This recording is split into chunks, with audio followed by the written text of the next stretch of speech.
Welcome to the Point. With last year's election still very fresh in the minds of many, it seems a little hard to believe that the 2022 election cycle is well underway, with candidates and parties already planning for a major election, particularly here in Michigan. Races for governor, secretary of state, attorney general, as well as every member of the state's congressional delegation and all state senators and House members ensure a very active election. Add to that new district lines for those last three groups, Congress, State, House, and Senate, for another element to what is already shaping up to be a very important set of decisions for you to make. So, how are the parties preparing for the next big election here in Michigan? We start with Michigander and chair of the Republican National Committee, McDaniel. Let's talk about where we are in politics today. We have very narrowly divided government in Washington. Where are we with the Republican Party right now, Madam Chairman?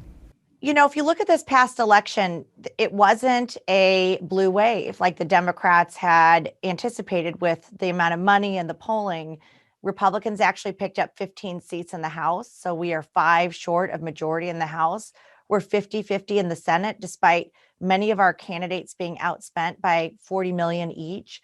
And then we picked up state legislative chambers, even with Obama and Eric Holder out there for 4 years, heading into redistricting, trying to take over state houses. And we took over 135 state legislative seats. So heading into 2022, what we know is the American people chose a divided government.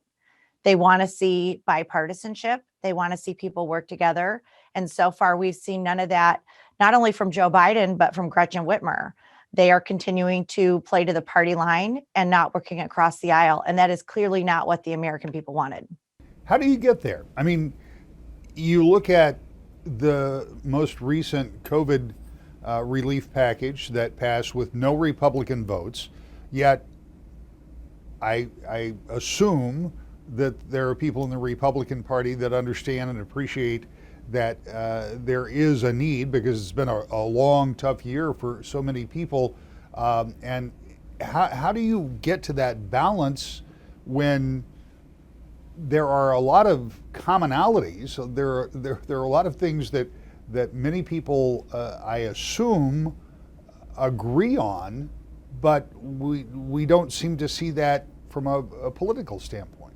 You know, it wasn't a COVID relief bill, and I think that's what the Democrats call it, but it wasn't. It was a bailout for blue states that had unfunded pensions and other liabilities, and they used COVID as a cover to pay those states off. Only 9% of that 1.9 trillion, only 9% actually goes to COVID relief. That's why Republicans were against it. But again, the 3 previous COVID relief bills, which they were done in a bipartisan way, with Republican and Democrat support.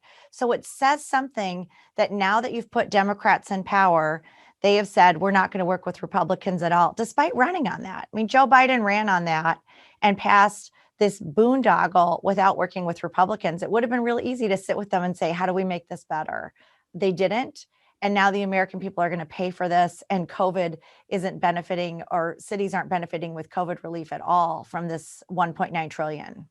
When you think about where we are right now and think about the amazing angst that the American people went through with this past election, and regardless of which side you were on, I mean, this was a jarring election, and now we've come through with this most recent bill that was passed through the legislature with only Democratic votes. What can politicians do? What can leaders do to try to bring people together? What should we be doing collectively to kind of bridge this, what seems like a really big gap between Republicans and Democrats? I think tackle the issues that matter to the voters and show voters that you're thinking about them and not about your party. I think about this every day as a mom with kids in public school in Michigan. My son is still going virtually. He's going to go virtual the rest of the year. It has dramatically impacted his education. So many moms across Michigan are dealing with this, and dads. This is not a political issue. I'm not coming as head of the Republican Party. I'm coming to our governor and saying, please help my son. Please help my kids who are in public school in Michigan. Let them get an education. We just passed 1.9 trillion, this country did, through your party, that's supposedly supposed to open our schools, and they're still not open. Talk about the restaurants, talk about the business owners that are struggling. It's not just an election that caused angst for our country. It's this pandemic and leaders refusing to work across the aisle to find real solutions for average Americans who need it desperately. Well, let's talk a little bit about the state of Michigan. Obviously, you're very familiar. This is where you're from. This is where you were the chairman of the state committee before you went to the Republican National Committee. There was some consideration that you might even come back and run for governor. So talk about what's going on in this state and what Republicans are going to do in this coming election cycle, because obviously 2018 was a pretty good wave for Democrats here in this state. So what does 2022 look like from your perspective as not just the chairman of the National Party, but a native Michigander? Yeah, I mean, I live in Michigan still. I vote in Michigan. So here's what I look at. I look at the restaurants that are closed in my neighborhood, the businesses that are shutting down, the small businesses, my kids in public school that still aren't in school full time, and our roads that still aren't fixed. And we have a governor who came in Gretchen Whitmer, and an attorney general and a secretary of state who have said, we're not going to work with Republicans on anything. We're not going to listen to your issues. We are going to rule unilaterally along party lines. And our state is the worst for it. We are not benefiting from the way Gretchen Whitmer governs. She has done nothing to be conciliatory and work across the aisle. So I think that's going to play going into 22 with voters really taking a hard look at, is this the leader we want? And has she kept the promises? Because I'll tell you what, Rick, the roads aren't fixed, but the schools aren't fixed either, and neither are the businesses. So things have gotten dramatically worse under her leadership. You know the political history that the midterm election for a new president is generally a good cycle for the party that's not in power in the White House. But you also know that here in the state of Michigan, that the sitting governor hasn't been defeated since Jim Blanchard. So what do those two things tell you about your prospects going into this cycle? We need a candidate to run against Governor Whitmer. That needs to happen. But heading into the national cycle, after Barack Obama won and he swept the Senate and the House and had massive majorities, that first midterm, he lost 63 seats in the House and 7 in the Senate. We only need 1 seat to pick up majority in the Senate, and we only need 5 to pick up majority in the House. So I think the American people are going to look at the way Joe Biden's governing, and Democrats are not working across the aisle and being bipartisan. And I think we're going to walk away from these midterms with victories in at least one chamber. Well, when you talk about that, let's look specifically at the Senate. There are at least 5 incumbent Republicans who are not going to run again in Ohio and Missouri and other places. How much concern does that give you?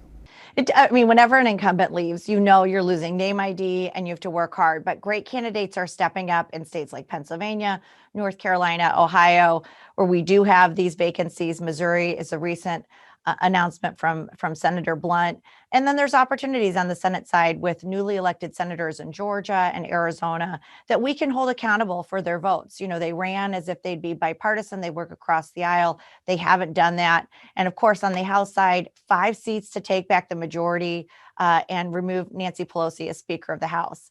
Nancy Pelosi, who just this week said, this crisis at the border is President Trump's fault, which is ridiculous.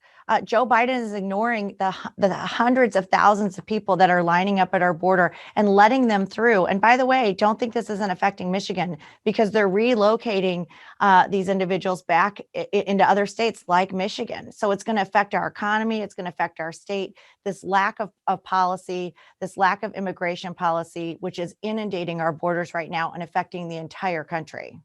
As we were concluding our conversation with Chair McDaniel, I asked about what may be one of the biggest unknowns for Republicans in the upcoming cycle, and that is, what will the role of former President Trump play in the party? There are those who believe if the former president weighs in on primary candidates, that could be an advantage in those inter-party contests. I asked the chairman if he still has that kind of power within the party. I think he has a lot of power. We'll see in the primaries. He's obviously endorsing candidates early, and we'll see that weight play out through the primary season. From an RNC perspective, I get the benefit of being neutral in primaries and focusing on the general. And how do we register voters? How do we get more people engaged? How do we talk about our party? So whoever comes out of those difficult primaries can succeed, and actually the Republican can win in that all-important election. Is there a space as we move forward for Republicans and Democrats, for conservatives and liberals to be able to come together and create a more cohesive, less abrasive way that we pursue policy? I mean, I appreciate you made the point, and I completely agree. It's not just about an election, it's about COVID and all of the other stresses that we've been under. But let's face it, as a people globally, we have been under an amazing amount of stress that has only been exacerbated by contentious elections and contentious policy, no matter whose policy it is. Is there an opportunity for us to come back together and see something that looks a little more, well, I don't know if normal, but at least less jarring than it has been? I hope so, Rick. Obviously I'm a Republican, but I have many neighbors and friends who are Democrats, and we get along and we talk about our kids not being in school, and we talk about the issues we're facing as families. And it's not division across party lines. We want solutions. And I think the American people with this election said very clearly, we want Republicans and Democrats to work together. And that's why this $1.9 trillion bill is really upsetting, because they could have worked with Republicans. It would have been easy to say, how do we sit at the table and create a compromise bill that we all go out and own, that we all want to see be successful? And it's going to take maybe some change in leadership, getting rid of people like Nancy Pelosi at the helm and a Chuck Schumer and a Joe Biden right now, who are showing no interest in working across party lines. Gretchen Whitmer, I would include in that. Demand this of your leaders, because actually the American people are showing a better example right now of working together than our government is. So what does the coming election cycle look like? With a lack of unity at the federal and state level among elected officials, and both parties looking for majorities in Lansing and Washington, it seems likely the elections will do nothing to improve that. So how do Democrats view 2022? Michigan Democratic Party Chair Lavora Barnes tells us next. To the Point. Welcome back to the Point. In the primary and general elections next year, you will decide who represents you in Lansing and Washington. Some of you will, without question, end up with new representation due to redistricting. That may leave you in a new congressional or state house or state senate district. That's one challenge that Democratic Party Chair Lavora Barnes says she and her team will take in stride. I talked to her about how they are approaching this big election cycle. It hardly seems possible. The last election seems like it was yesterday, but all over the state, all over the country, but for our purposes, all over the state, people are gearing up for what will be a really big midterm election in 2022. And Madam Chairman, talk to me about the Democratic Party and how you prepare after a very successful 2018 run, 2021 run where you saw Democrats once again favoring Joe Biden, or voters in Michigan favoring Joe Biden in the election cycle. You've had a couple of good cycles behind you. What do you have to do to replicate that going forward to 2022? You used a good word there, my friend Rick, replicate. We just keep doing the work that we have been doing. We don't shut down, we don't stop. We continue having our conversations with voters all over the state. We continue working our 83 county strategy, and we support the good work that's being done by our governor, our lieutenant governor, our attorney general, our secretary of state, and the Democrats in the legislature. We're going to keep touting the good work that they do and keep talking to voters about what a difference it makes when you vote, and particularly when you vote for Democrats. You and I talked about this early on when you became chairman, and you talked about this kind of nonstop contact, being able to get in touch with people, staying in touch, keeping people kind of in the loop. And then, of course, we talked about how you had to do it during a pandemic, which was certainly a challenge. But this has been something that you've been doing for a number of years now. Do you feel like those efforts have either reinvigorated or expanded the base of the Democratic Party in the state? I have to say, first of all, I appreciate you acknowledging that we've been doing this work all of this time. And I thought you were going to ask if we were tired. But yes, we do think that we have invigorated an expanded base here in Michigan. More people are joining our party. More people are participating in the work that we do. I will tell you, Rick, we had over 30,000 individual volunteers in 2020 step up to help us do the work we did talking to voters all over the state. And we expect to engage those 30,000 and add to them for the 2022 elections. There's so much excitement about having these conversations. And right now we have good news to share. And our folks want to be able to share that good news with their friends and neighbors all over the state. I want to talk a little bit about some of these specific elections. And let's start with the House and Senate, which I know are very important, where you have made pickups, but you have not been able to control the House or Senate. And adding to the uncertainty and difficulty of those races is we don't know what those districts are going to look like because the census numbers still haven't come back in. Talking with Secretary Vincent a couple of weeks ago on this show, they may be late. Those districts may not be solidified instantly when they get those numbers back. So one of the things I know that has been a focus for Democrats is trying to get control in the House and Senate. How much more difficult is it when you don't know what the districts are going to look like?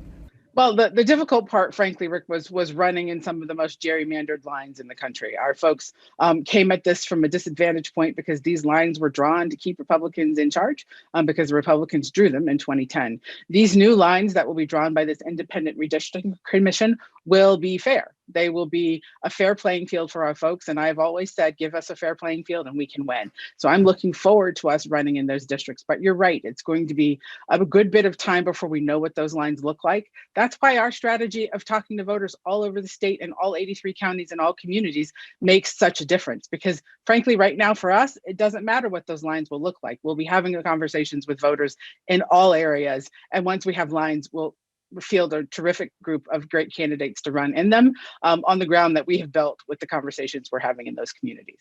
And there is always that possibility for both you and Republicans that after the lines are drawn, you get into that unenviable situation where you have two members drawn into the same district. In other words, the lines change enough. So, I mean, there are a lot of question marks about the House and Senate races that we won't know until those lines are drawn, right?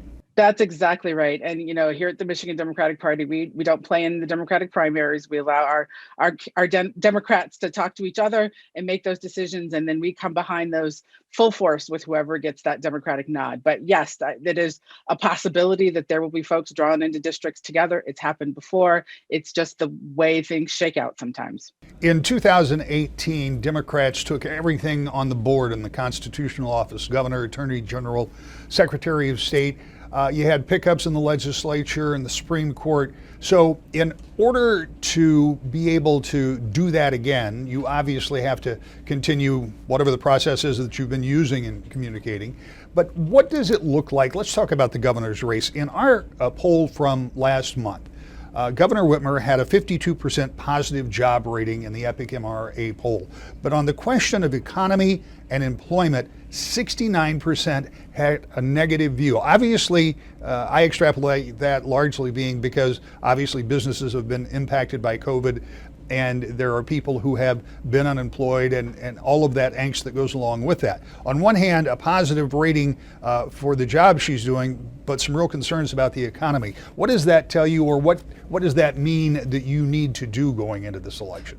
So what's happened is that the Republicans here in Michigan and the Republicans in the Congress in Washington, D.C. blocked a lot of the efforts that would have made some relief for folks around these economic issues, would have helped small businesses, would have helped individuals. And what's happened now is with Joe Biden and the Congress, we have relief on its way. Help is here.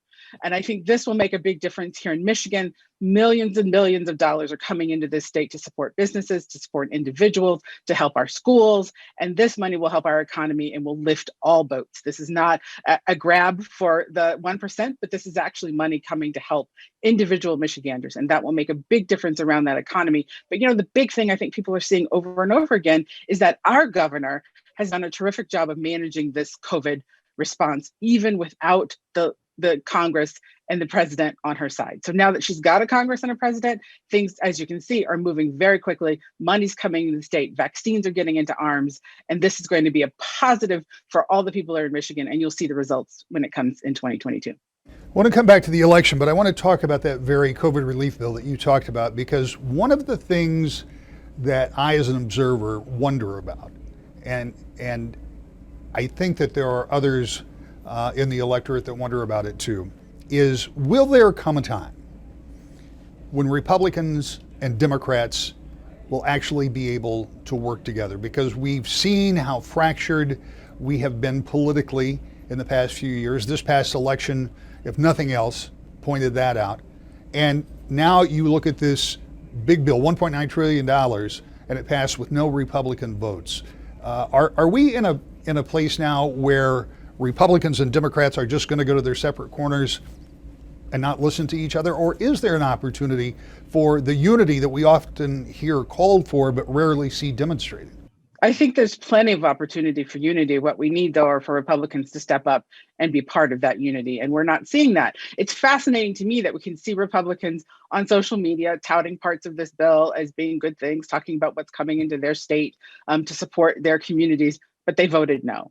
And this is the place where you recognize that no vote was not about this being a bill they didn't support, but about them wanting to be as political as possible and as polarizing as possible. And as long as Republicans in Congress and Republicans in the Michigan legislature have political games on their minds rather than taking care of the people of this country and of this state, we can't get to a place of unity. And we certainly aren't going to wait for unity where we have control. We're going to get work done, just like you've seen the Congress and the president do in Washington, D.C. And once we take control of the legislature in Michigan, we'll do the same. We're going to move forward and make sure that folks are being taken care of here in this state while the Republicans continue to play their games, unless they want to come to the table and actually come to the table with ideas of unity.